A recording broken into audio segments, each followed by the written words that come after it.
Hello दोस्तों, नमस्कार। मैं स्वागत करता हूं आपका अपने चैनल सेकुलर एजुकेशन 563 में।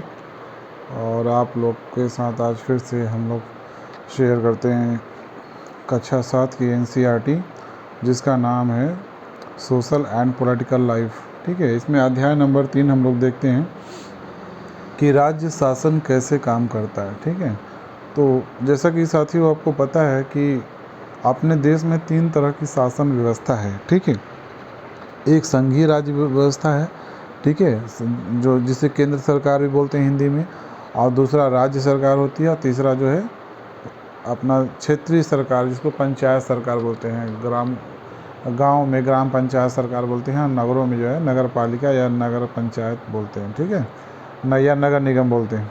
ठीक है, तो यहाँ आप देखते हैं राइट।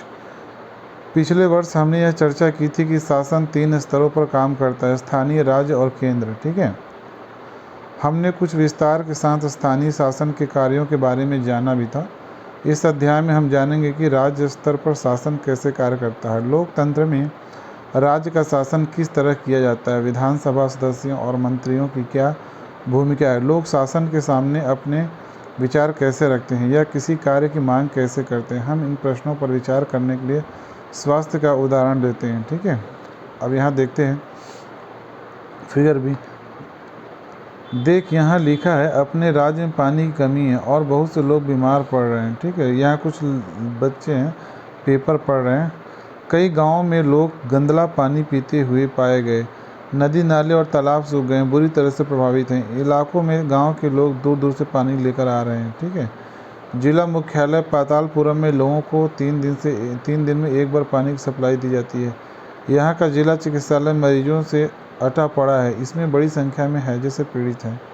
ठीक है, तो ये बच्चे जो न्यूज़पेपर में दिया है उसी के बारे में चर्चा कर रहे हैं। ठीक है, तो आगे देखते हैं हम लोग।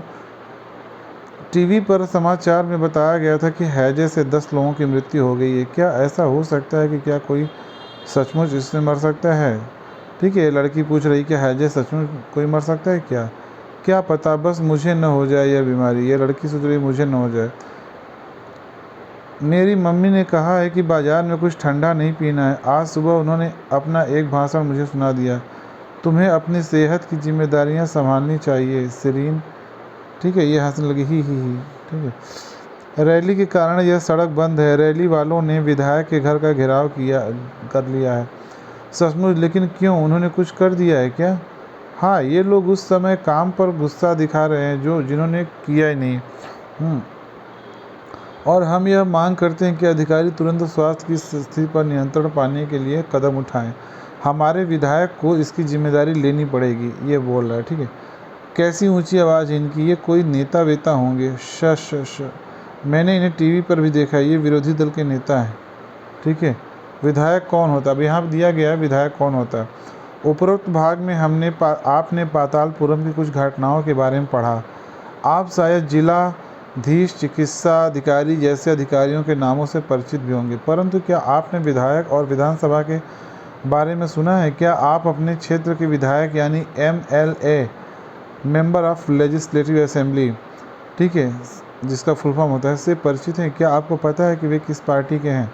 विधानसभा के सदस्य को विधायक MLA कहा जाता है। MLA member of legislative assembly का संक्षिप्त रूप है। ठीक है, पातालपुरम में क्या हो रहा है? यह समस्या इतनी गंभीर क्यों है? आपके विचार से उपयुक्त स्थिति में क्या कदम उठाए जा सकते हैं, क्या किया जा सकता है, और आपके अनुसार किसे यह कार्य करना चाहिए? आप इस बारे में क्या सोचते हैं? ठीक है, अब मेरे विचार में यही है कि पानी स्वच्छ मिलना चाहिए, रेगुलर मिलना चाहिए, और जो अव्यवस्था फैली हुई है वो अव्यवस्था नहीं होनी चाहिए, बस हो गया। ठीक है, अब यहाँ दिया है कि MLA का चुनाव जनता द्वारा किया जाता है, फिर वे लेजिस्लेटिव असेंबली के मेंबर यानी विधानसभा के सदस्य बन जाते हैं और सरकार बनाते हैं। इस प्रकार से हम कह सकते हैं कि विधायक का जनता का प्रतिनिधि है। ठीक है, नीचे दिए गए उदाहरण से यह बात और अधिक स्पष्ट हो जाती है। ठीक है, भारत के हर राज्य में एक विधानसभा है। हर राज्य कई निर्वाचन क्षेत्रों में बटा हुआ। उदाहरण के लिए यहाँ दिए गए मानचित्र को देखिए। इसमें दर्शाया गया है कि हिमाचल प्रदेश 68 निर्वाचन क्षेत्रों में बटा है और हर निर्वाचन क्षेत्र से जनता एक प्रतिनिधि चुनती है जो विधानसभा का सदस्य यानी विधायक बन जाता है। आपने ध्यान दिया होगा कि चुनाव में लोग अलग अलग पार्टियों के नाम से खड़े होते हैं, इसलिए वे विधायक अलग अलग राजनीतिक दलों के होते हैं। जो लोग विधायक होते हैं वे मंत्री या मुख्यमंत्री कैसे बन जाते हैं? जिस राजनीतिक दल के विधायक आधे से अधिक निर्वाचन क्षेत्रों से जीत जाते हैं, राज्य में उस दल को बहुमत में माना जाता है। बहुमत प्राप्त करने वाले राजनीतिक दल को सत्ता पक्ष और अन्य सबको विरोधी पक्ष वाला कहा जाता है। उदाहरण के लिए हिमाचल प्रदेश की विधानसभा में 68 निर्वाचन क्षेत्र हैं, ठीक है। ये पंजाब है, उत्तराखंड यहाँ पे, ठीक है। मतलब कह रहा है कि जैसे कोई राज्य हिमाचल प्रदेश है, वहाँ पे 68 जो है निर्वाचन क्षेत्र है। 68 में से जो 35 39 लगभग 40 जो मतलब 35 सीट जिसको मिल जाएगी हिमाचल प्रदेश में, उसकी सरकार बन जाएगी, ठीक है। 2017 में हुए विधानसभा चुनाव में देखिए यहाँ दिया गया है,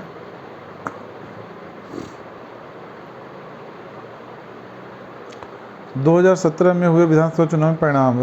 राजनीतिक दल चुने गए सदस्यों की संख्या: Bharatiya Janata party BJP 44, Indian national Congress INC 21, communist party of India Marxist 1, निर्दलीय जो किसी पार्टी की नहीं है 2, कुल योग 68, ठीक है। अधिक जानकारी के लिए लॉगिन कर देख लीजिएगा विधानसभा हिमाचल प्रदेश विधानसभा की वेबसाइट पर।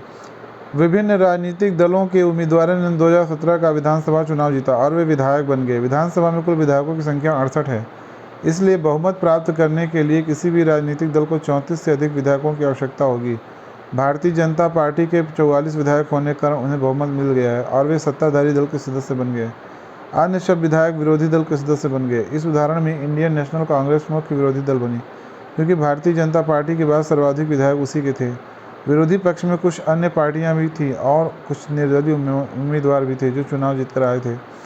चुनाव के बाद सत्ताधारी दल के विधायक अपने नेता का चुनाव करते हैं जो मुख्यमंत्री बनता है। इस उदाहरण में भारतीय जनता पार्टी के विधायकों ने श्री जयराम ठाकुर को अपना नेता चुना और वे मुख्यमंत्री बन गए। इसके बाद मुख्यमंत्री मंत्रियों का चयन करता है। चुनाव के बाद राज्य का राज्यपाल मुख्यमंत्री और अन्य मंत्रियों की नियुक्ति करता है, ठीक है। नियम तो यही है कि जैसे अब हिमाचल प्रदेश में 68 सीट है, तो 68 में से जो 35 पा जाएगा उसकी जो है सत्ता मतलब आ जाएगी, यानी कि उसकी सरकार बन जाएगी, ठीक है। लेकिन नियम यही है। लेकिन बहुत से आजकल क्या होता है कि जब स्पष्ट बहुमत नहीं मिलता है तो लोग क्या करते हैं, खरीद फरोख्त करते हैं, पैसे देके अपना विधायक को खरीद लेते हैं, सांसद को खरीद लेते हैं, ठीक है। और सांसद विधायक को खरीद के सरकारें तोड़ फोड़ के बना लेते हैं। मुख्यमंत्री तथा अन्य मंत्रियों का दायित्व है कि वे शासन के विभिन्न विभागों या मंत्रालयों को चलाएं। उनके अलग अलग कार्यालय होते हैं।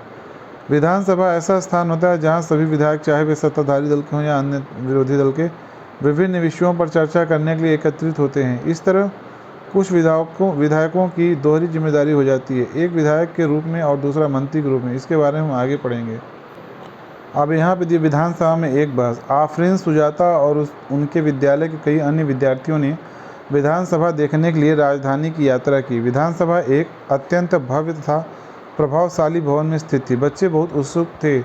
सुरक्षा जांच के बाद उन्हें ऊपर ले जाया गया। ऊपर एक दर्शक दीर्घा थी जहां से वे नीचे के विशाल हॉल को देख सकते थे। हॉल में डेस्कों की अनेक कतारें लगी थीं। यह विधानसभा उन दिनों की किसी तत्कालीन समस्या पर बहस करने वाली थी। विधानसभा की बहसों में विधायक अपनी राय व्यक्त कर सकते हैं, संबंधित विषय पर प्रश्न पूछ सकते हैं या सुझाव दे सकते हैं कि सरकार को इस संबंध में क्या करना चाहिए।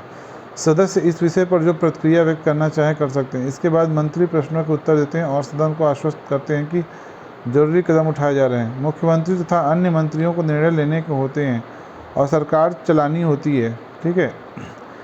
हम प्रायः उन निर्णयों के बारे में सुनते हैं या समाचार चैनलों अथवा समाचार पत्रों में उन्हें देखते या पढ़ते हैं। हालांकि जो भी निर्णय लिए जाते हैं उन्हें विधानसभा के सदस्यों द्वारा अनुमोदित किया जाना होता है। लोकतंत्र में विधानसभा सदस्य मंत्रियों व मुख्यमंत्री से प्रश्न पूछते हैं, किसी महत्वपूर्ण विषय पर बहस कर सकते हैं, निर्णय ले सकते हैं कि धन कहाँ खर्च किया जाना चाहिए आदि। इस तरह मुख्य अधिकार उन्हीं का होता है। विधायक एक। अखंड गाँव के मेरे निर्वाचन क्षेत्र में पिछले 3 हफ्तों में हैजे के कारण 15 लोगों की मृत्यु हो चुकी है। मेरे विचार में सरकार के लिए यह बड़ी शर्मनाक स्थिति है। वह सरकार जो अपने को प्रौद्योगिकी में सर्वश्रेष्ठ घोषित कर रही हैजे जैसी साधारण बीमारी को रोकने में असफल रही है। मैं स्वास्थ्य मंत्री का ध्यान इस ओर आकर्षित करना चाहूँगा कि वे स्थिति को नियंत्रण में लाने के लिए तत्काल जरूरी कदम उठाएं। विधायक नंबर 2। देखिए ये प्रश्न पूछ रहा है, मेरा प्रश्न यह है कि सरकारी अस्पतालों की दशा इतनी ख़राब क्यों है? सरकार जिला अस्पतालों में डॉक्टरों और चिकित्सा कर्मचारियों की ठीक से नियुक्ति क्यों नहीं कर रही है? मैं यह भी जानना चाहूँगा कि सरकार स्थिति का सामना किस प्रकार करने जा रही है। ठीक है, मैं हाँ है, जिससे लोगों की बड़ी संख्या प्रभावित है और यह संख्या बढ़ती ही जा रही है। अब यह महामारी का रूप ले चुकी है। विधायक 3, मेरे निर्वाचन क्षेत्र तोलपट्टी में भी पानी की कमी की गंभीर समस्या है। विधायक नंबर 3 जो है प्रश्न कर रहे हैं कि मेरे इलाके में पानी की समस्या है। औरतों को पानी लाने के लिए 3 से 4 किलोमीटर तक चलना पड़ता है। मैं जानना चाहूँगा कि पानी पहुँचाने के लिए कितने टैंकरों को काम में लगाया गया है, कितने कुओं और तालाबों की सफाई करवा के उन्हें संक्रमण मुक्त किया गया है। विधायक नंबर 4, मुझे लगता है कि मेरे साथी समस्या को बढ़ा चढ़ाकर बता रहे हैं। सरकार ने स्थिति को नियंत्रण में लाने के लिए कदम उठाए हैं। पानी के टैंकरों काम में लगा दिया गया है और ORS के पैकेट बांटे जा रहे हैं। सरकार लोगों की मदद के लिए भरसक प्रयास कर रही है। ठीक है, अब विधायक नंबर 5 क्या बोल रहे हैं, हमारे अस्पतालों में सुविधाओं की हालत बहुत खस्ता है। कई ऐसे अस्पताल हैं जिनमें कोई डॉक्टर नहीं है और चिकित्सा कर्मचारी पिछले कई सालों से नियुक्त नहीं किए गए। दूसरे अस्पताल में डॉक्टर की लंबी छुट्टी पर चले गए। यह शर्मनाक स्थिति है। मेरे ख्याल में हालात बद से बदतर होते जा रहे हैं। हम यह कैसे सुनिश्चित करने वाले हैं कि प्रभावित क्षेत्र के सब परिवारों को ORS के पैकेट पहुंच जाए। विधायक नंबर 6, विरोधी पक्ष के सदस्य बिना वजह के ही सरकार पर दोषारोपण कर रहे हैं। पिछली सरकार ने सफाई पर कोई ध्यान नहीं दिया था। अब हमने कई वर्षों से चारों तरफ फैले कूड़े को साफ करने का अभियान शुरू किया है। ठीक है, तो अभी पीछे चर्चा चल रही थी, प्रश्न वगैरह पूछे जा रहे थे विधायकों के द्वारा और सत्ता पक्ष द्वारा उत्तर दिया जा रहा था। आगे देखें, उक्त में भाग में आपने विधानसभा में चल रही एक बहस के बारे में पढ़ा। सदस्य सरकार द्वारा की गई या न की गई कार्रवाई पर बहस कर रहे थे। ऐसा इसलिए कि क्योंकि विधायक सामूहिक रूप से सरकार के काम के लिए उत्तरदायी होते हैं। सामान्य भाषा में सरकार शब्द से तात्पर्य शासन के विभिन्न विभागों और मंत्रियों से होता है, जो उनके प्रभारी। इन सबका सामूहिक प्रमुख मुख्यमंत्री होता है। सही मायने में तो सरकार का कार्यकारी हिस्सा यानी कार्यपालिका कहलाता है। दूसरी तरफ सारे विधायक जो विधानसभा में एकत्र होते हैं विधायिका कहलाते हैं। ठीक है, विधायिका के रूप में वे सरकार के कार्यकारी हिस्से को काम करने का अधिकार देते हैं और फिर उसके काम की जांच भी करते हैं। जैसा कि आपने पाठ के प्रारंभ में देखा था, इन्हीं में से कार्यपालिका का प्रमुख या मुख्यमंत्री बनाया जाता है। शासन की कार्य प्रणाली, केवल विधानसभा में ही सरकार के काम के बारे में टीका टिप्पणी और सरकार से कार्रवाई करने की मांग नहीं की जाती है। आप नियमित रूप से अखबारों, टीवी चैनलों और अन्य संगठनों को सरकार के बारे में बात करते देखते हैं। लोकतंत्र में अनेक माध्यमों द्वारा लोगों को अपने विचार व्यक्त करते हैं और सरकार और कार्रवाई करते हैं। इसी तरह का एक तरीका यहाँ देखिए। विधानसभा में चर्चा होने के थोड़े ही समय बाद स्वास्थ्य मंत्री की प्रेस वार्ता की गई। इसमें विभिन्न समाचार पत्रों के प्रतिनिधि काफ़ी संख्या में आए। इसमें मंत्री और कुछ शासकीय अधिकारी भी उपस्थित थे। मंत्री ने सरकार द्वारा उठाए गए कदमों के बारे में बताया। इस प्रेस वार्ता में अखबारों के संवाददाताओं ने अनेक प्रश्न पूछे। इन चर्चाओं की रिपोर्ट विभिन्न समाचार पत्रों में प्रकाशित हुई। अगले पृष्ठ पर ऐसी एक रिपोर्ट की गई। अगले सप्ताह मुख्यमंत्री और स्वास्थ्य मंत्री पातालपुरम जिले के दौरे पर गए। उन्होंने उन परिवारों से भेंट की जिनके रिश्तेदारों की मृत्यु हो गई थी। वे अस्वस्थ लोगों को देखने अस्पताल भी गए। सरकार ने इन परिवारों के लिए मुआवजा राशि की भी घोषणा की। मुख्यमंत्री ने कहा, उनके विचार से समस्या केवल सफाई की नहीं है वरन पीने के स्वच्छ पानी की कमी से भी है। उन्होंने कहा कि सरकार ने कचरे की सुध ली। मुख्यमंत्री ने किया धनराशि का वादा, पेपर में दिया गया सब। पिछले कुछ सप्ताहों से राज्य के कुछ जिलों में अनेक लोग मौत का शिकार हो चुके हैं। इस बात पर तीव्र प्रतिक्रिया हुई है कि सरकार ने स्थिति को गंभीरतापूर्वक नहीं लिया। आज हुई प्रेस वार्ता में स्वास्थ्य मंत्री ने बताया कि उनकी सरकार ने सभी जिलाधीशों तथा मुख्य चिकित्सा अधिकारियों को आवश्यक कदम उठाने हेतु निर्देश दिए। सबसे महत्वपूर्ण समस्या पीने के पानी को है। मंत्री महोदय ने कहा कि उनकी मंशा पानी के टैंकरों द्वारा हर गांव में पीने का पानी पहुंचाने की है। मुख्यमंत्री ने इस कार्य के लिए धन उपलब्ध कराने का वचन दिया। उनकी योजना एक जन अभियान चलाकर लोगों को यह जानकारी देने की भी है कि किन उपायों द्वारा हैजे से बचा जा सकता है। जब एक पत्रकार ने उनसे पूछा कि महीनों से जमा कचरे का जल्दी हटाने के लिए क्या किया जा रहा है, तो उन्होंने कहा कि वे इस बारे में देखेंगे। ठीक है, आगे एक उच्च स्तरीय जांच समिति गठित की जाएगी जो सफाई सुविधाओं की जिले की ज़रूरतों के बारे में विचार करेगी और लोक निर्माण मंत्री को दिशा निर्देश देगी ताकि वे क्षेत्र में पानी की उचित व्यवस्था पर ध्यान दे सकें। जैसा आपने ऊपर देखा, वे लोग जो सत्ता में हैं जैसे मुख्यमंत्री और स्वास्थ्य मंत्री, उन समस्याओं पर कार्रवाई करनी होती है। वे यह कार्य विभिन्न विभागों द्वारा करवाते हैं, जैसे लोक निर्माण विभाग, कृषि विभाग, स्वास्थ्य विभाग, शिक्षा विभाग आदि। उन्हें विधानसभा में उठाए गए प्रश्नों का भी उत्तर देना होता है और प्रश्न करने वाले लोगों को आश्वस्त करना होता है कि उचित कदम उठाए जा रहे हैं। इसके साथ साथ समाचार पत्रों व अन्य माध्यमों में भी इस विषय पर चर्चा होती है, जिसका उत्तर सरकार को देना होता है, जैसे प्रेस वार्ता आयोजित करना। सरकार सफाई और स्वास्थ्य सेवाओं के लिए नए नए कानून बनाने का भी निर्णय ले सकती है। उदाहरण के लिए वह कानून बनाकर हर नगर निगम के लिए अनिवार्य कर सकती है कि शहरी क्षेत्रों पर्याप्त शौचालयों की व्यवस्था हो। यह भी सुनिश्चित किया जा सकता है कि हर ग्राम में एक स्वास्थ्य कर्मी की नियुक्ति हो। किसी विषय पर कानून बनाने का कार्य प्रत्येक राज्य की विधानसभा द्वारा किया जाता है। इसके पश्चात विभिन्न शासकीय विभाग इन कानूनों का क्रियान्वयन करते हैं। पूरे देश के लिए कानून संसद में बनाए जाते हैं। संसद के बारे में आप अगले वर्ष पढ़ेंगे।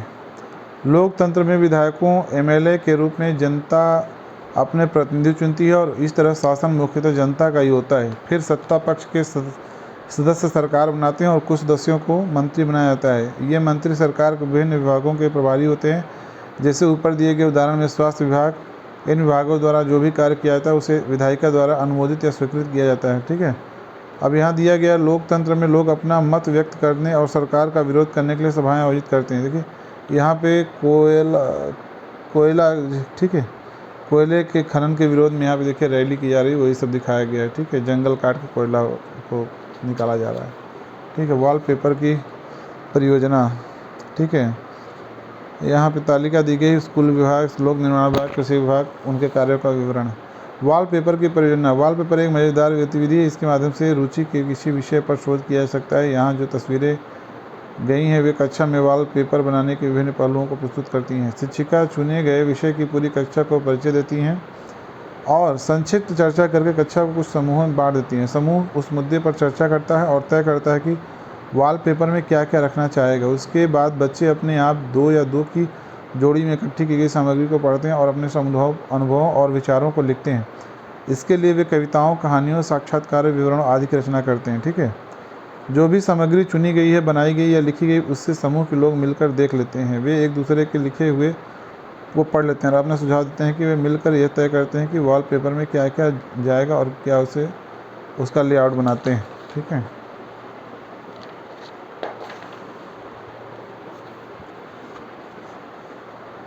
इसके बाद प्रत्येक समूह अपना वॉलपेपर पूरी कक्षा के सामने प्रस्तुत करता है। यह महत्वपूर्ण है कि समूह के एक से अधिक सदस्य को प्रस्तुत करने को कहा जाए और सभी समूहों को अपना काम बताने के लिए बराबर समय मिले। जब सभी समूह अपने प्रस्तुतिकरण कर ले तो समीक्षा के लिए प्रश्न पूछना अच्छा रहता है।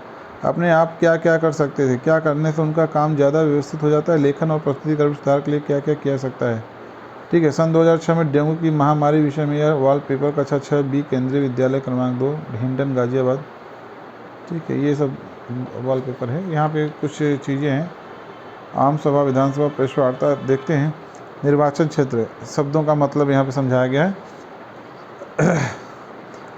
इसका तात्पर्य एक निश्चित क्षेत्र में से है जहाँ रहने वाले सब मतदाता अपना प्रतिनिधि चुनते हैं। उदाहरण के लिए यह कोई पंचायत का वार्ड या वह क्षेत्र हो सकता है जो विधानसभा सदस्य चुनता है। बहुमत, इसका आशय ऐसी स्थिति में है जब किसी समूह की आधे से अधिक संख्या में लोग किसी निर्णय या विचार से सहमत हो। इसे साधारण बहुमत भी कहा जाता है। विरोधी पक्ष, इसका तात्पर्य उन चुने हुए प्रतिनिधियों से है जो सत्ता पक्ष के सदस्य नहीं है और जिनकी भूमिका सरकारी निर्णयों और कार्यों पर प्रश्न उठाने और विधानसभा में विचार के लिए नए मुद्दे उठाने की होती है। प्रेस वार्ता, मीडिया से संबंधित पत्रकारों का ऐसा समूह जिससे किसी विषय पर अपना पक्ष बताने और उस पर प्रश्न पूछने के लिए आमंत्रित किया गया हो। उनकी अपेक्षा की जाती है कि वे मीडिया के माध्यम से इस बारे में बड़े जनसमूह को बताएंगे। तो साथियों, ये हमारा चैप्टर होता है ख़त्म। चैप्टर नंबर 3 ख़त्म होता है। राज्य शासन कैसे काम करता है इसके बारे में हम लोगों ने देखा। अब हम लोग अगला चैप्टर देखेंगे। अगले चैप्टर के रूप में रहेगा लड़के और लड़कियों के रूप में बड़ा होना। तो आज के लिए बस इतना ही। आप लोग का बहुत बहुत शुक्रिया और आप लोग से यही फिर से गुजारिश साथियों, मेरे चैनल को सेकुलर एजुकेशन 563 को लाइक करें, सब्सक्राइब करें, शेयर करें और अपना ही ऐसे ही अपना आशीर्वाद, प्रेम, मोहब्बत बना के रखें। ठीक है, धन्यवाद साथियों। जय लोकतंत्र, जय संविधान, जय भारत।